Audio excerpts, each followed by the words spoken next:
Assalamualaikum warahmatullahi wabarakatuh. Alhamdulillah wassalatu wassalamu ala Rasulillah wa ala alihi wa ashabihi wa man walaha ma ba'd. Anak-anak sekalian rahimani wa rahimakumullah, insyaallah kita akan melanjutkan materi kita dari pelajaran hadis. Di sini kita akan masuk dalam bab al-marad. Ya, bab al-maradu, yaitu bab terkait dengan doa-doa yang diajarkan oleh Rasulullah SAW terkait dengan doa doa ketika sakit, ya, doa ketika sakit, baik itu ketika mendoakan diri kita sendiri yang ketika kita sakit maupun mendoakan orang lain yang sedang sakit. Tayyib. Langsung saja kita masuk pada hadis yang pertama dari bab al-marad. Di sini ada hadis yang ke-20 dari kitab yang kita pelajari ini. Jadi hadis yang pertama, man ahassa biwaja'in fi jasadih. Doa yang dibaca oleh seorang yang merasakan sakit di tubuhnya, yang merasakan suatu sakit di tubuhnya. Ya. Makanya hadis disebutkan di sini an Utsman bin Abil As radhiyallahu anhu annahu syaka ila an-nabi sallallahu alaihi wasallam waja'an yajiduhu fi jasadih mundu aslama. Ya, dari sahabat Utsman ibn Abil As radhiyallahu anhu bahwasanya beliau pernah mengeluh kepada Nabi Muhammad sallallahu alaihi wasallam terkait dengan penyakit, ya, suatu penyakit yang beliau rasakan, yang beliau derita pada tubuh beliau semenjak beliau masuk Islam. Semenjak sahabat Utsman ibn Abil As radhiyallahu anhu masuk Islam. Ya, jadi sudah cukup lama beliau menderita suatu penyakit. Dan kemudian beliau mengadukannya kepada Rasulullah sallallahu alaihi wasallam. Faqala lahu an-nabiy sallallahu alaihi wasallam, kemudian Nabi Muhammad sallallahu alaihi wasallam mengajarkan kepada beliau sebuah doa, ya. Ini doa yang dibaca oleh seorang yang merasakan suatu penyakit atau merasakan suatu rasa sakit di tubuhnya. Maka di sini Rasulullah SAW mengatakan, "Dha' yadaka 'alal ladzi ta'allama min jasadik."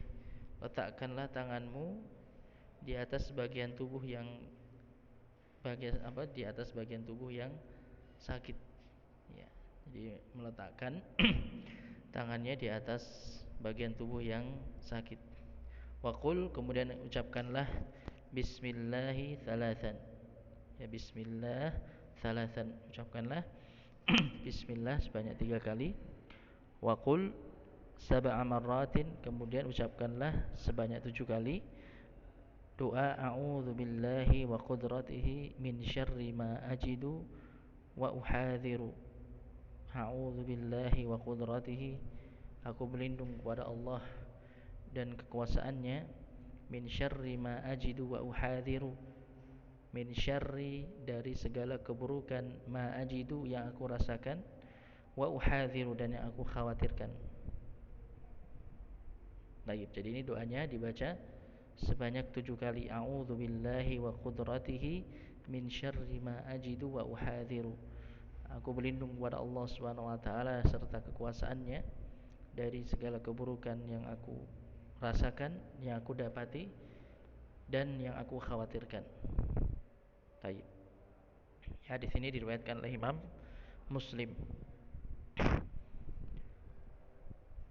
Baik, ini anak-anak sekalian rahimani wa rahimakumullah. Hadis yang pertama terkait dengan doa yang kita baca ketika kita merasakan sakit di tubuh kita. Ya, jadi ketika kita merasakan suatu rasa sakit, ya, entah mungkin di kepala kita atau di perut kita atau di bagian tubuh yang lainnya, ya, bisa berupa mungkin pusing atau sakit perut, ya, atau mungkin karena luka yang ada di tubuh kita. Maka bisa kita lakukan dengan meletakkan tangan kita di bagian yang sakit. Kemudian kita baca doa tadi, ya, bismillah 3 kali, bismillah, bismillah, bismillah 3 kali. Kemudian a'udzu billahi wa qudratihi min syarri ma ajidu wa uhadziru sebanyak 7 kali. Baik. Kemudian hadis yang kedua,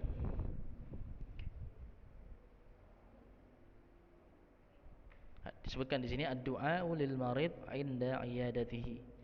Mendoakan orang yang sakit ketika menjenguknya. Ya, mendoakan kesembuhan tentunya, mendoakan kesembuhan bagi orang yang sakit ketika menjenguknya. Jadi ini bisa kita ucapkan. Kalau tadi doa tadi kita mendoakan diri kita sendiri ketika sakit, kalau ini kita mendoakan orang lain yang sakit ya ketika kita mungkin menjenguk orang yang sakit. Taib. Hadis yang pertama, di sini ada dua hadis, ada dua bacaan. Yang pertama, kana Nabi sallallahu alaihi wasallam idza dakhala ala maridin ya'uduhu qala lahu. Dan dahulu Nabi Muhammad sallallahu alaihi wasallam ketika beliau menjenguk orang yang sakit, ya, ketika beliau menjenguk orang yang sakit, maka beliau mendoakan kepada orang tersebut, la ba'sa tahurun insyaallah. La ba'sa tahurun insyaallah. La ba'sa, tidak mengapa. Ya. Maka ini merupakan suatu kalimat yang digunakan untuk menghibur, ya, menghibur yang sakit. Ya. Katakan la ba'sa insyaallah. Yang artinya tidak mengapa, insyaallah akan diberikan kesembuhan oleh Allah Subhanahu wa taala, ya, dihibur orang yang sakit tadi. Kemudian didoakan tahurun insyaallah. Tahurun maksudnya di sini al maradu mutahhirun lidzunubik. Ya, penyakitmu ini insyaallah akan menggugurkan, menghapus dosa-dosamu insyaallah, ya, insyaallah. Baik, apabila Allah menghendaki. Baik, maka ini doanya yang pertama yang bisa kita bacakan kepada orang yang sedang sakit. Ya, kita doakan la ba'sa tahurun insyaallah. Baik. Kemudian doa yang kedua di sini dalam riwayat atau hadis yang kedua, kana Nabi sallallahu alaihi wasallam yu'awwidhu ba'dha ahlihi yamsahu biyadihi al-yumna wa yaqul. Dahulu Nabi Muhammad sallallahu alaihi wasallam biasa ketika beliau mendoakan keluarganya yang sakit, yang mendoakan anggota keluarga beliau yang sedang sakit, ya, maka beliau biasa mengusapkan tangan kanan beliau, mengusapkan tangan kanan beliau kepada orang yang sedang sakit tadi. Kemudian beliau membaca doa, Allahumma rabban nas adhibil ba'sa ishfihi wa anta syafi la shifaa illa shifaa'uk shifaa'an la yughadiru saqama.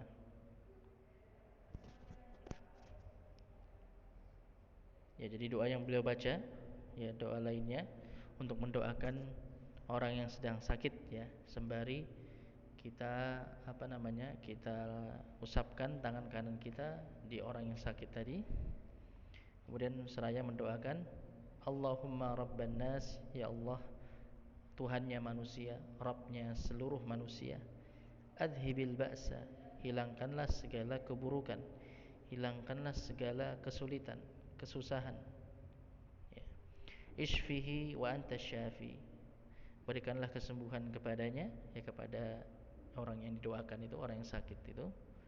Wa anta syafi, dan engkaulah sang penyembuh, ya, engkaulah sang penyembuh, engkaulah yang menyembuhkan. La shifaa illa shifaa'uk, tidak ada kesembuhan kecuali darimu. Shifaan la yughadiru saqama, kesembuhan yang tidak kesembuhan yang tidak ada lagi penderitaan setelahnya. Ya, jadi kesembuhan yang sempurna yang tidak lagi menyisakan suatu penderitaan. Baik, itu doanya. Doa yang kedua yang bisa kita bacakan atau doakan kepada orang yang sedang sakit, ya Allahumma rabban nas adhibil ba'sa ishfihi wa anta syafi la shifaa illa shifaa'uk shifaa'an la yughadiru saqama. Ya, sambil kita mengusapkan tangan kanan kita kepada orang yang sakit tadi. Ya, kalau memang itu orang yang sakit tadi termasuk mahram kita, artinya boleh kita sentuh. Tapi kalau misalnya itu bukan mahram kita, ya cukup kita mendoakan tanpa menyentuh tubuhnya. Taib. Jadi tadi bisa digabungkan antara dua doa tadi, ya. Yang pertama la ba'sa tahurun insyaallah, kemudian kita juga doakan Allahumma rabban nas adhibil ba'sa اشفه وأنت الشافي لا شفاء إلا شفاءك شفاء لا يغادر سقما. Baik. Maka doa-doa ini bisa kita bacakan kepada orang yang sedang sakit, ya, ketika mungkin kita menjenguk orang sakit, ya, saudara kita mungkin atau teman kita, ya, kita bacakan doa ini. Atau keluarga kita, ya, yang sakit, ketika itu kemudian kita apa? Doakan dengan doa ini, maka insyaallah ini akan apa? Bisa mengangkat atau memberikan kesembuhan kepada orang yang sakit tadi, bisa mengangkat penyakitnya biiznillah. Kemudian yang terakhir dari bab ini masih terkait dengan bab al-marad. Di sini dibawakan hadis yang berikutnya yang ke-22 terkait dengan ma yaquluhul muhtadir. Apa yang seharusnya diucapkan oleh orang yang hendak meninggal dunia. Ya, karena namanya penyakit itu kemungkinannya cuma dua, ya, antara sembuh atau ya, berujung kepada kematian, ya. Karena al-marad itu baridul maut. Ya, sakit itu merupakan pintu gerbang kepada kematian, ya, atau pendahulu dari al-maut. Jadi cuma ada dua kemungkinan ketika seorang itu jatuh sakit, ya, antara dia sembuh, diberikan kesembuhan oleh Allah Subhanahu wa taala, atau kemungkinan yang lainnya Allah Subhanahu wa taala mewafatkannya. Maka ketika seseorang dia sudah dalam keadaan di penghujung usianya, jadi sudah ada tanda-tanda akan meninggal, maka disyariatkan kepada orang-orang yang ada di sekitarnya untuk mentalkinkan atau membacakan atau menuntun si orang yang sakit tadi, yang sudah bisa kita katakan sudah sakaratul maut, ya, sudah dalam keadaan menjelang kematiannya, maka ditalkinkan atau dituntun untuk mengucapkan kalimat la ilaha illallah, yang dituntun untuk mengucapkan kalimat tauhid la ilaha illallah. Ini karena Nabi Muhammad sallallahu alaihi wasallam pernah menyampaikan man kana akhiru kalamihi la ilaha illallah dakhalal jannah. Ya. Maka ini hadis yang berikutnya yang terakhir dari bab ini, barang siapa yang ucapan terakhirnya di penghujung kehidupannya, ya, jadi sebelum matinya dia mengucapkan kalimat la ilaha illallah, yang ini menjadi kalimat terakhir yang dia ucapkan, maka jaminannya dakhalal jannah, kelak dia akan masuk surga. Ya, di sini diriwayatkan oleh Imam Abu Dawud. Ya. Maka ini suatu keutamaan yang sangat besar ketika seorang bisa menutup kehidupannya dengan kalimat la ilaha illallah, kalimat tauhid, ya, yang menjadi dasar atau pondasi dari agama kita, yang dengannya, yang karena kalimat inilah ditegakkannya langit dan bumi, diciptakannya jin dan manusia. Kalimat la ilaha illallah, yang mana seorang muslim atau seorang mukmin dituntut untuk bisa mewujudkannya di dalam kehidupannya. Dia beribadah hanya kepada Allah Subhanahu wa taala dan menjauhi segala macam bentuk kesyirikan.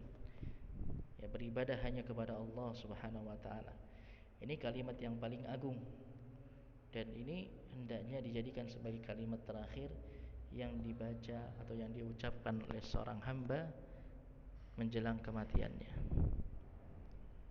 Jadi, maka tadi disyariatkan bagi orang-orang yang menunggu atau merawat, ya, orang-orang yang sedang sakit, ketika sudah nampak tanda-tanda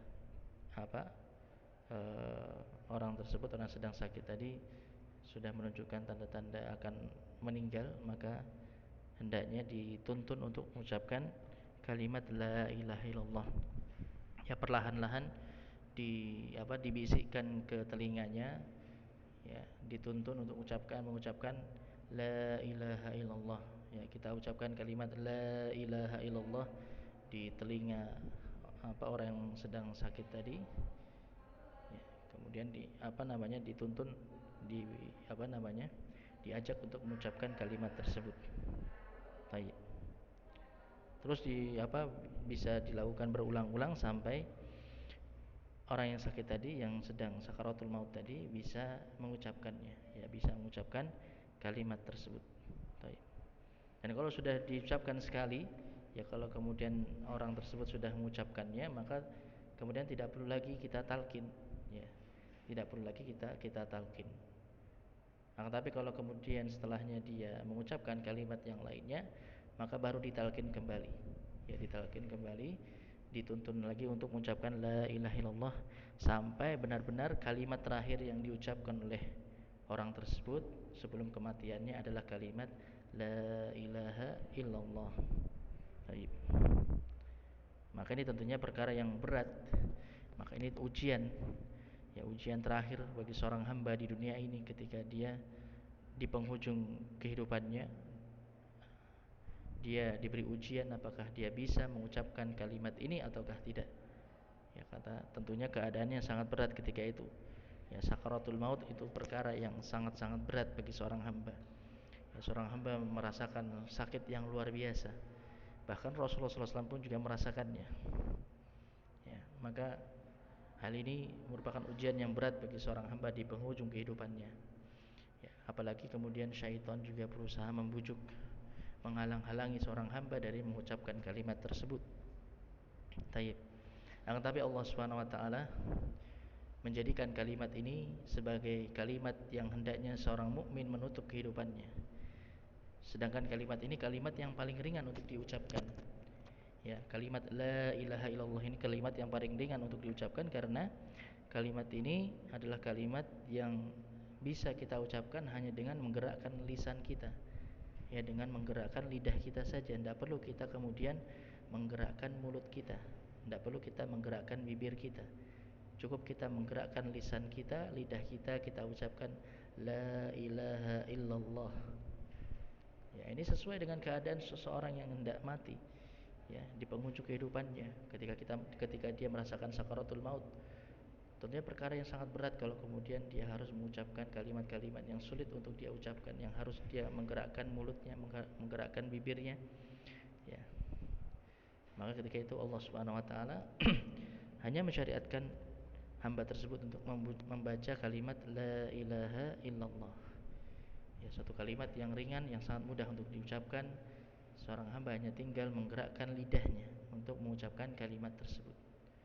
Karena semua huruf-huruf yang menyusun kalimat la ilaha illallah semuanya huruf-huruf yang makhrajnya itu lisan dan al-halq, tenggorokan, ya. Jadi tidak ada makhraj syafatain, dua bibir, sehingga semua huruf-hurufnya itu bisa diucapkan, bisa dikeluarkan atau diucapkan hanya dengan lisan saja, ya, hanya dengan lisan.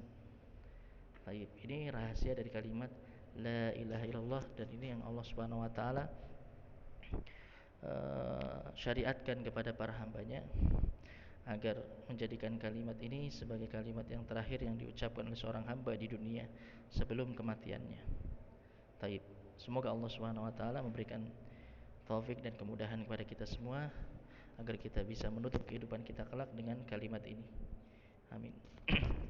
Anak-anak sekalian rahimani wa rahimakumullah. Ya, insyaallah ini yang bisa kita pelajari pada halaqah hari ini. Mudah-mudahan bisa difahami, mudah-mudahan bisa bermanfaat bagi kita semua. Insyaallah nanti bab berikutnya akan kita lanjutkan pada halaqah berikutnya.